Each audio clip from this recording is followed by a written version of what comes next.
Hi friends, வணக்கம். நாம் இன்றைக்கி என்ன அப்டேட் பார்க்க போகிறோம்? நேற்றைக்கு நடைபெற்ற சூப்பர் சண்டே போட்டிகள் குறித்த அப்டேட்ஸ் பார்க்க போகிறோம். இதில் முதல் போட்டி குறித்த அப்டேட்ஸ் ஃபஸ்ட்டு பார்த்துடலாம். இதில் பார்த்திங்கன்னா நம்ம பஞ்சாப் கிங்ஸ் அணியும் ஆர்சிபி அணியும் மோதிக்கிட்டாங்க. இந்த போட்டி பார்த்திங்கன்னா ஏற்கனவே 18ஆம் தேதி நடைபெற்றிருந்தது. இந்த போட்டி பொறுத்த வரைக்கும் பஞ்சாப் கிங்ஸ் வின் பண்ணியிருந்தாங்க. இது ஒரு ரிவெஞ்ச் போட்டியாக திரும்பவும் நடைபெற்றது. இந்த போட்டி பொறுத்த வரைக்கும் பஞ்சாபோட ஹோம் கிரவுண்டில் இருக்கக்கூடிய முலான்பூர் ஸ்டேடியத்தில் நடைபெற்றது. இந்த போட்டியை பொறுத்த வரைக்கும் ட்ரான்ஸ்ஃபர் பண்ண ஆர்சிபியோட கேப்டன் ரஜத் பட்டிதார் நான் ஃபஸ்ட்டு ஃபீல்டிங் பண்ணுறேன்னு சொன்னார். இதன் காரணமாக ஃபஸ்ட் பேட்டிங் பண்ண வந்தேன். நம்ம பஞ்சாப் கிங்ஸ் பார்த்திங்கன்னா 187 ரன்கள் அடித்து 6 விக்கெட்டுகளை இன்னிங்ஸ் முடித்தாங்க. இதில் பார்த்திங்கன்னா டாப் ரன் ஸ்கோரர்ஸ் அப்படின்னு பார்த்திங்கன்னா பிரப்ஸ்வரன் சிங் அவர் பார்த்திங்கன்னா 33 ரன் அடித்தார். சஷாங்க் சிங் 31 ரன் அடித்தார். ஸோ அவங்க டாப் ரன் ஸ்கோர்ஸ் இருந்தாங்க. மற்றபடி யாருமே அவங்க ஒரு சின்ன ஒரு சப்போர்ட் கொடுக்கல. ஜோஸ் இங்கிலீஷ் ஒரு 29 ரன் அடித்தார். அவர் ஒரு சின்ன ஒரு கேமியோ ஆனார்.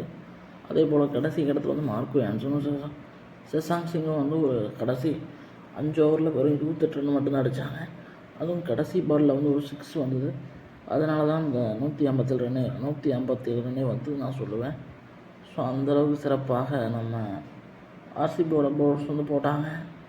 இதில் பார்த்திங்கன்னா ஆர்சிபியோட பவுலிங் கார்டு எடுத்து பார்த்தோன்னா Krunal Pandya 2 wicket, Suyash Sharma 1 wicket, Liam லிவிங்ஸ்டனுக்கு பதிலாக களமிறங்கிய ரொமாரியோ சிஃபட் அவர் பார்த்திங்கன்னா அவர் 1 விக்கெட் எடுத்தார். ஸோ இதுதான் ஆர்சிபியோட பவுலிங் கார்டாக இருந்துச்சு. இதுக்கப்புறம் 2வது பேட்டிங் பண்ண வந்த நம்ம ஆர்சிபி அணி பார்த்திங்கன்னா 7 பால் மீதம் இருக்கும்போதே இந்த மேட்ச் முடித்தாங்க. 159 ரன் அடித்து 3 விக்கெட்டுகளை மட்டுமே இழந்து 7 விக்கெட் வித்தியாசத்தில் ஒரு ஈஸியான வெற்றி ஆர்சிபி பெற்றுட்டாங்க. இந்த வெற்றி பார்த்திங்கன்னா அவே கேம்ஸில் பார்த்திங்கன்னா இது அவங்களுக்கு 5வது வெற்றியாக இருந்தது. ஸோ ஹோமில் இன்னும் ஒரு வெற்றி கூட பெறலை. பட் அந்த ரெக்கார்டையும் சீக்கிரமாகவே உடச்சிடுவாங்க நம்பலாம். நம்ம ஆர்சிபியோட பேட்டிங் எடுத்து பார்த்தோன்னா நம்ம விராட் கோலி 73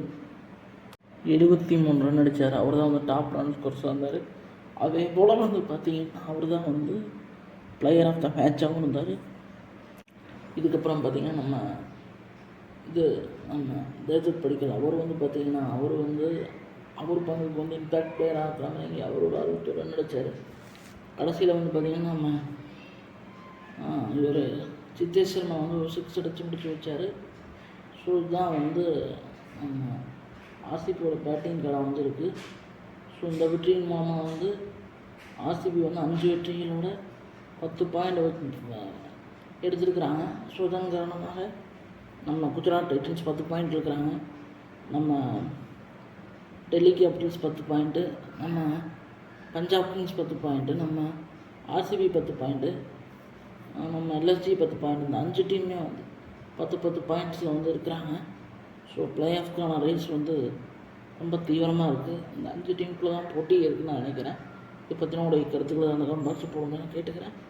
வீடியோ பிடிச்சா லைக் பண்ணுங்கள், ஷேர் பண்ணுங்கள், கமெண்ட் பண்ணுங்கள் கேட்டுக்கிறேன். தொடர்ந்து சப்போர்ட் பண்ணுங்கள், சப்ஸ்கிரைப் பண்ணுங்கன்னு கேட்டுக்கிறேன். நன்றி, வணக்கம்.